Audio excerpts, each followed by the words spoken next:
আমরা সকলেই বিরিয়ানি খেতে খুবই পছন্দ করি। বিরিয়ানি খাওয়ার জন্য এখনকার দিনে আর সময়, দিন, ক্ষণ কিছুই মানুষ আর দেখে না। বিরিয়ানির এতটাই ভক্ত মানুষ যে বিরিয়ানি যে কোনো সময় যে কোনো মুহূর্তে আমরা পেলে পছন্দ করব।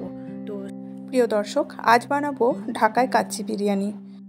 আজকের কাচ্চিটা বানাবো মাটন কাচ্চি বিরিয়ানি। চলুন দেখে নেওয়া যাক কী কী লাগে।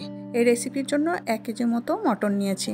তার মধ্যে পেঁয়াজ ভাজা আর লাল মরিচ গুঁড়ো, এই সমস্ত কিছু, সমস্ত রকম আদা, রসুন, দই আর শুকনো যত রকম মশলা আছে এবং মিট মশলা সব কিছু দিয়ে এটাকে হাত দিয়ে ভালো করে চটকে চটকে একদম মাংসের মধ্যে সমস্ত মশলাটা যাতে ঢুকে যায় সেইভাবে মাখিয়ে 1 ঘন্টা মতো রেখে দেব।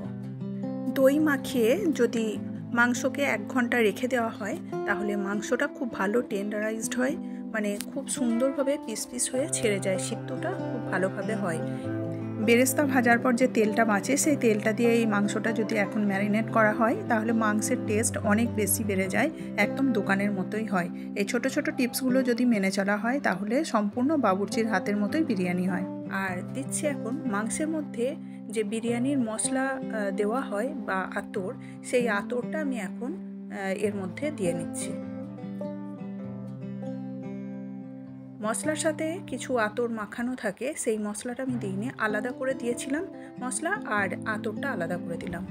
আর দিলাম অল্প একটু গোলমরিচ, গোটা মরিচ, লবঙ্গ, জায়ফল, জয়িত্রী আর দারুচিনি, তেজপাতা, এই সমস্ত দিয়ে এখন এটাকে আরেকবার ভালো করে মাখিয়ে নিয়ে ঢাকনা বন্ধ করে রেখে দেব। জায়ফলের কাজ মাংসকে তাড়াতাড়ি গলিয়ে দেওয়া, তাই একটু গ্রেট করে দেওয়া ভালো। এখন চালটা ভিজিয়ে রাখার পালা।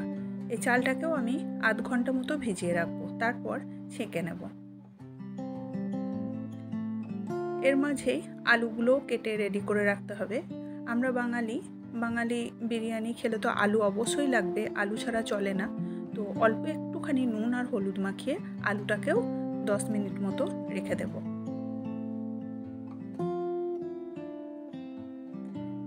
এখন 10 মিনিট পর এসেছি, কড়াইয়ে তেল দিয়ে এখন আলুগুলো প্রথমে ভেজে নেব। আলুগুলো ভেজে নেওয়ার ফলে বিরিয়ানির আলুর একটা টেস্ট আলাদা রকম হয়, খুব খেতে ভালো লাগে। সেজন্য আলুগুলোকে একটু তেলে হালকা করে ভেজে নেব। বেশি লাল করে নিলে হবে না, একটু এর কালারটা হলুদই হবে। বিরিয়ানির আলু আর তাতে যদি রং না থাকে তাহলে সেই আলু খেতে ভালো লাগবে না আর বিরিয়ানিও মানাবে না। এখন 1 ঘন্টা পর আমি চালগুলো সিদ্ধ করার সময় এসেছে, তাই সিদ্ধ করে নিচ্ছি। আর এই কাজটা তাড়াতাড়ি করতে হবে, বেশি সিদ্ধ করলে হবে না। আমি এর মধ্যে গোটা মশলা কিছু দিয়ে নিলাম, দারুচিনি, এলাচ, স্টার অ্যানিস, লবঙ্গ, সাজিরে আর তেজপাতা। স্বাদ অনুযায়ী নুন দিয়ে নিতে হবে, নুনটা একটু বেশি করে দিতে হবে আর দিতে হবে অল্প একটু সানফ্লাওয়ার অয়েল। তেলটা অবশ্যই দিতে হবে, তাহলে ভাতগুলো ঝরঝরে গোটা গোটা হবে। ফুটন্ত পানিতে চালটা দিয়ে ফোটালে ভাতটা বড় বড় হবে। এখন ভাজা আলুগুলোর উপরে একটু জাফরান কালার আর একটু বিরিয়ানির মশলা আর একটুখানি কেওড়া পানি দিয়ে মাখিয়ে এটাকে কিছুক্ষণ রেখে দেবো, যতক্ষণ না আমি মাংসের মধ্যে এটাকে দিই। তো বিরিয়ানি সাজানোর সময় এটা কাজে লাগবে। এখন চালটা দেখি কতটা হয়েছে। চালটা মোটেও সিদ্ধ করে ভাত বানানো যাবে না। দেখুন মাংসটা আমি তার আগে হাঁড়িতে রেডি করে নিচ্ছি। আলুটা এর উপরে দিয়ে নিলাম। এবার চালটা যখন 30% মতো হবে, ভিতরে একদম শক্তই থাকবে, চালই বোঝা যাবে, এটা ভাতের কোনো আকারই নেবে না, দেখে সম্পূর্ণ চালই মনে হবে। সামান্য একটুখানি বাড়বে যেই ভাতটা, আর অমনি এটাকে ছেঁকে নিয়ে ওই হাঁড়ি যেখানে সাজাচ্ছি মাংস আর আলু দিয়ে ওর মধ্যে ঢেলে দিতে হবে। প্রিয় দর্শক, এটা কাচ্চি বিরিয়ানি করছি, তাই এই প্রসেসে করছি।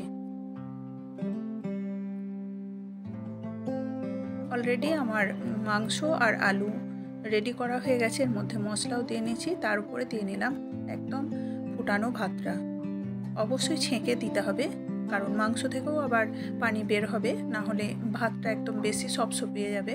সেজন্য অবশ্যই ভাতটা ছেঁকে নিয়েই দিতে হবে। এবার এর মধ্যে বিরিয়ানির সমস্ত উপকরণ একে একে দিতে হবে। ভাজা পেঁয়াজ,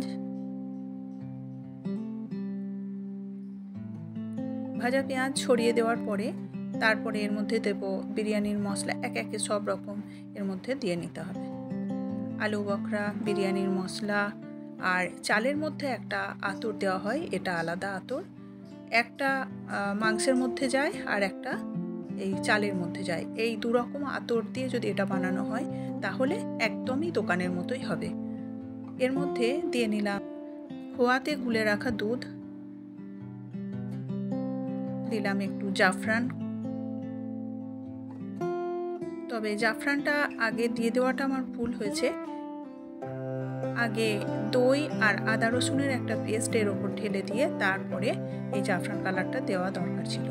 তো যাই হোক, আমি এটা দিয়ে ফেলেছি, কিছু করার নেই। আপনারা আগে সমস্ত লিকুইড ঢেলে দিয়ে শেষে ওপরে জাফরান কালারটা দেবেন, তা নাহলে পুরো ভাতটাই হলুদ হয়ে যাবে। এখন এর মধ্যে দিয়ে নিলাম 2-3 চামচ মতো গাওয়া ঘি, কয়েকটা আলু বখরা,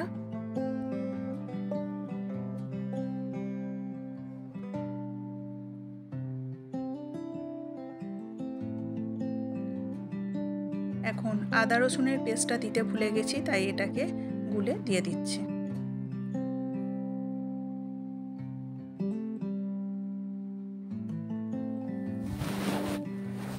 ব্যাস, মোটামুটি আমার সমস্ত উপকরণ ভাতেতে মেশানো হয়ে গেছে। আমার হাঁড়ি এখন বিরিয়ানির রেডি, সাজানো কমপ্লিট। এবার এটাকে দম দেওয়ার পালা। দম দেওয়ার জন্য ঠিক এরকম ক্লিন ফিল্ম যদি থাকে ভালো, তা না হলে একটা টাওয়াল ভিজিয়ে বা যে কোনো ন্যাকড়া ভিজিয়ে যদি হাঁড়ির ওপরে দিয়ে তারপর ছেনি ঢাকা দিয়ে দেওয়া হয় তাহলে পরে কিন্তু আর ভাপটা বেরোবে না।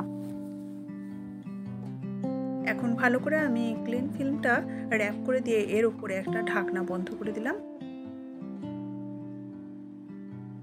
অবশ্যই হাঁড়ি এখন হাই ফ্লেমে আছে, এটা মিনিট 5 হাই ফ্লেমে রাখার পরে তারপরে আমি এটাকে স্লোতে দিয়ে রাখবো 45 মিনিট।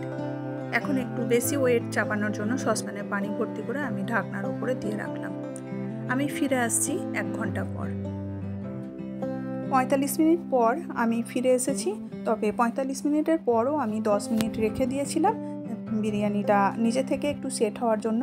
গ্যাস বন্ধ করে 10 মিনিট আবার রাখার পরে এখন আমি ঢাকনা খুলে আর কভার খুলে এই যে দেখাচ্ছি, ভাপ উঠছে বিরিয়ানি, খুব সুন্দরভাবে হয়েছে। আমি আপনাদের একটুখানি এভাবে খেলিয়ে দিয়ে দেখাচ্ছি, দেখুন কত সুন্দর হয়েছে।